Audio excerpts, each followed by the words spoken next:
Alrighty. Darlington and the trucks.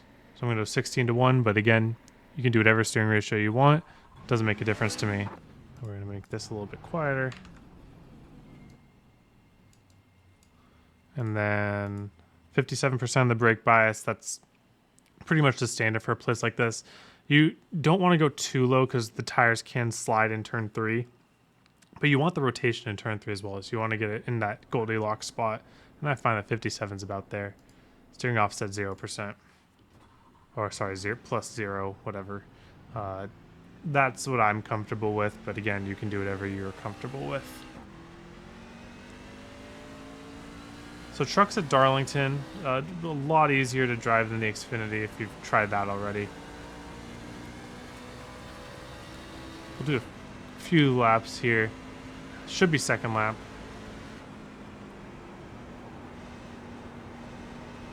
But you can be pretty aggressive on the throttle here.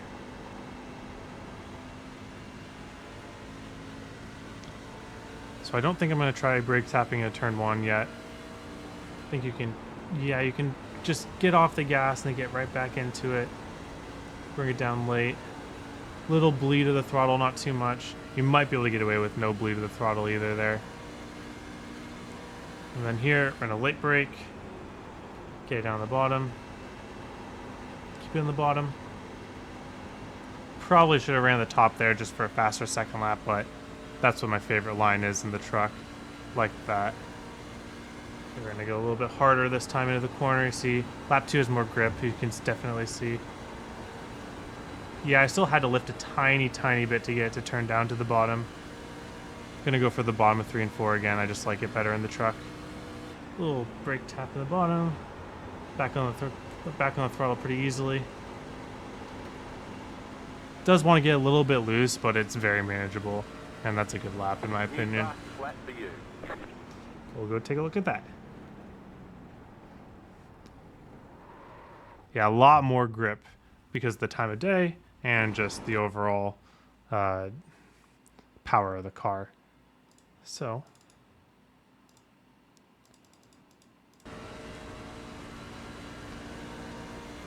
before we get into the corner here, I want my nose pointed down at the white line. I want to just barely clip the white line with my left sides. And you see I get down to about half throttle. You could maybe push a little harder than I did here, but you can see it's still pretty close. Where you want to end up is just parallel to the wall here. As close to the wall as you can. And it's a little bit easier to turn down this car, so it doesn't really matter when you turn down. I try to make it as late as possible. This lift kits for less sign is what I usually use as my it's time to turn down marker. And if you follow me, you know that I don't use markers very much. This is one of the few exceptions because this corner goes on for so long, you kind of lose your bearings if you aren't careful. This lift kits for less right here is a good idea that you're around the time to start to turn down. And you can see that's when I made my move down, and I barely had to get out of the throttle to do that. If I kept it at 100, it would have been a little bit sluggish getting down there. So I just barely got out of it, helped it turn down there immediately, and it was just easy off the throttle or off the corner. Take a look at that one more time without pausing. So turn down the hill, roll to 50, back onto 100 as we come up the track, parallel with the wall, lift kits for less, we turn down. And we make the corner exit. Okay, turn 3 here. Gonna kind of dive bomb the corner with a good amount of brake. This is what our low brake bias is for. You can see I'm maxing out at that, like that 25%. You can probably go higher than that, to be quite honest with you. You can dive it a little bit deeper, maybe get to like 35-ish% brake and be fine. That would gain you maybe a few hundredths. But I like getting back to the throttle early here. Definitely at first to half. Darlington is one of the tighter corners for this style. So you don't want to be pushing 70, 80 early. You want to go straight from your brake to that 50%. Once the car feels like it's under you and rotating as you would expect it to, then you can raise it to 100. Did get a little bit loose here. That's a good thing. That means that I wasn't pushing up into the wall. And I've been driving enough of the Xfinity where saving the truck from getting loose is literally nothing. In terms of tire saving, I mean, there's not much to tire save in 1 and 2. If you do it right, you do it right. 3 and 4 is where most of the tire saving is going to be. One of the biggest mistakes people make is they overdrive the corner and they'll slide from the bottom to the top, make it like a diamond. And that's just unnecessary tire wear. Just like a cheese grater, you're just running your tires across for no reason at all. Like, you can just keep it at the bottom lane. You can even run the top lane if you really want to, but you don't want to like start low and then just dive bomb it so hard that it slides all the way up. I mean, honestly, I'm not that different in how I drive 1 and 2 in long run. Maybe I'll lift a little bit more so I don't have to use as much steering wheel to get down the hill. That's one thing that you can do. 3 and 4 you can brake a little bit earlier just to ensure that you get that bottom that you really want to get to. Like you see, I gave up like a full 10th there, but I mean, stuck to the bottom and it was a smooth ride the whole way.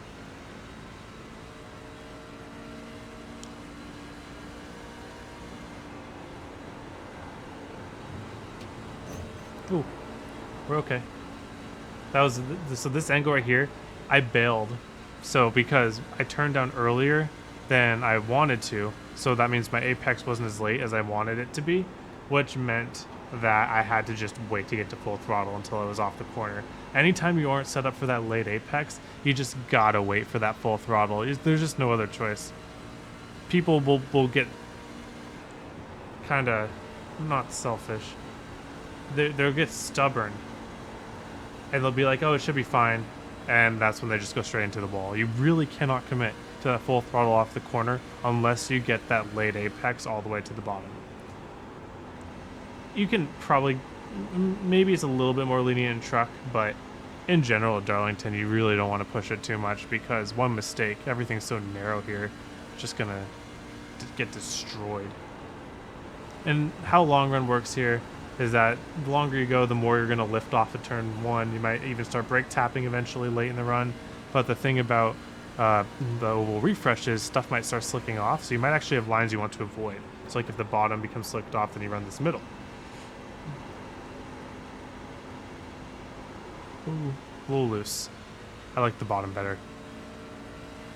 But like sometimes what you'll see people do is they'll go into here and they'll just avoid the top because it's really slicked off up there. And yeah, it's slower, but the people are going to be really pushing it up there.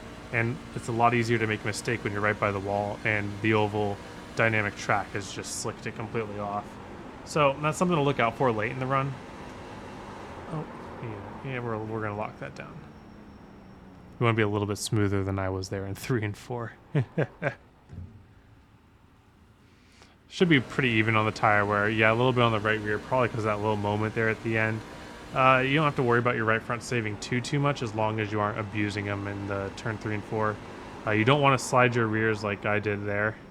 Especially, it's easy to do it in turn 2 if you try to use too much wheel to get it to the bottom. But, yeah.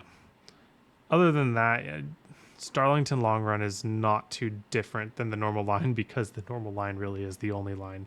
3 and 4 is a little bit more dynamic, but I'm thinking of 1 and 2 specifically. But anyways, thank you all for watching. Hope you have a wonderful day, and I hope to see you all on the track.